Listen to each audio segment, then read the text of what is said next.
नमस्कार दोस्तों, आप सभी का स्वागत है आज के एक नई वीडियो में। दोस्तों, आखिर यह G20 है क्या और इसका क्या है उद्देश्य? इससे भारत को क्या फायदा होने वाला है और G20 के अंदर क्या क्या होता है? क्या G20 से भारत दुनिया का शक्तिशाली देश बनेगा या फिर देश को नुकसान होगा? G20 सम्मेलन कब और कहां होगा? G20 में कौन कौन से देश आ रहे हैं और कौन कौन से देश नहीं आ रहे हैं? क्या भारत का नाम अब इंडिया नहीं होगा? क्या संविधान के पन्नों से इंडिया नाम हटा दिया जाएगा? इंडिया नाम को हटाने से विपक्षी दलों का क्या है रिएक्शन? चलिए शुरू करते हैं।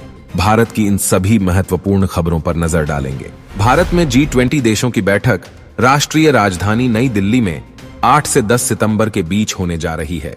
भारत में इस तरह का इतना बड़ा पहला अंतर्राष्ट्रीय सम्मेलन का आयोजन किया जा रहा है जिसकी साल भर से तैयारी चल रही थी। भारत में G20 का 18वां सम्मेलन होने जा रहा है। इससे पहले 17 बार बैठक हुई है। G20 की स्थापना साल 2008 में की गई थी और पहली इसकी बैठक अमेरिकी में हुई थी। G20 को ग्रुप ऑफ 20 भी कहा जाता है। यह यूरोपियन यूनियन एवं 19 देशों का एक अनौपचारिक समूह है। G20 शिखर सम्मेलन में इसके नेता हर साल जुटते हैं और वैश्विक अर्थव्यवस्था को कैसे आगे बढ़ाया जाए इस पर चर्चा करते हैं। इसका गठन साल 1999 में हुआ था। साथ ही यह एक मंत्रिस्तरीय मंच है जिसे G7 द्वारा विकसित एवं विकासशील दोनों अर्थव्यवस्थाओं के सहयोग से गठित किया गया था। G20 की अध्यक्षता के जरिए भारत को दुनिया भर के देशों के सामने ब्रांड इंडिया की छवि मजबूत बनाने का मौका मिलेगा।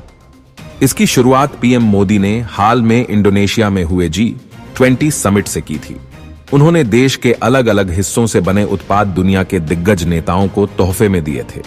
देश के 50 शहरों में G20 से जुड़े आयोजनों की तैयारी का लक्ष्य रखा गया है। इसके जरिए टूरिज्म को बढ़ावा मिलेगा। इन कार्यक्रमों के जरिए दुनिया के देशों में भारत के पर्यटन स्थलों की लोकप्रियता बढ़ेगी। इस कार्यक्रम के जरिए मेक इन इंडिया प्रोजेक्ट को बढ़ावा मिल सकता है। दुनिया भर के देशों के बीच भारत में बने उत्पादों की पहुंच बढ़ेगी। इसका सीधा असर देश की अर्थव्यवस्था पर पड़ेगा। समिट के जरिए G20 देशों में भारत की छवि और बेहतर होगी। आतंकवाद के मुद्दे पर दुनिया के देश एकजुट होते हैं तो भारत चीन और पाकिस्तान जैसे देशों को कड़ा संदेश देगा। भारत के पास मौका है कि मेजबानी करके खुद को दुनिया के सामने जोरदार तरीके से पेश कर सके। G20 दुनिया के 20 देशों का समूह है जिसे 20 देशों के वित्त मंत्रियों और सेंट्रल बैंक के गवर्नर्स का ग्रुप भी कहा जाता है। इसमें अर्जेंटीना, ऑस्ट्रेलिया, ब्राजील, कनाडा, चीन, यूरोपीय union, France, Germany, Bharat, Indonesia, Italy, Japan, Mexico, रूस, सऊदी अरब, दक्षिण अफ्रीका, दक्षिण कोरिया, तुर्की, यूके और यूएसए है। स्पेन परमानेंट गेस्ट है जो हर साल आमंत्रित होता है। इस साल भारत G20 समिट की मेजबानी कर रहा है। भारत 30 नवंबर 2023 तक G20 का अध्यक्ष बना रहेगा जिसके अध्यक्ष नरेंद्र मोदी हैं। 9 और 10 सितंबर को होने वाले इस सम्मेलन के लिए देश की राजधानी दिल्ली में खास तैयारियां की गई हैं। इंडिया या भारत नाम पर सियासी बवाल शुरू हो गया है। कहा जा रहा है कि G20 के ठीक बाद मोदी सरकार ने संसद का जो विशेष सत्र बुलाया है उसमें इसी पर काम होगा। नाम बदल दिया जाएगा और फिर देश का नाम सार्वजनिक और सार्वभौमिक रूप से सिर्फ भारत रहेगा। फिर इंडिया कहा जाना बीते जमाने की बात हो जाएगी।